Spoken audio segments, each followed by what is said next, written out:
बघा या प्रकारे माझी पूजा झालेली आहे. आज गुरुवार आहे ना त्याच्यामुळं. आणि हे मी मोबाईल बघणं. बघू आपण ताई काय करत आहे. माझी मम्मी हाय कर. हा राईट. कोण नाही. माझी दीदी हाय कर. आज आमची साफसफाई चालू आहे बघा.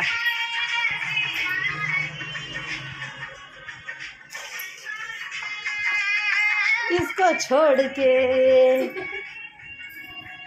मम्मी कशी दिसायला मी. मस्त मस्त. ठीक घाण. आज आमच्या घरासमोर लग्न आहे. कोणाला भूक लागली तर जेवायला या. हो ना ग ताई. आमच्या घरासमोर लग्न आहे.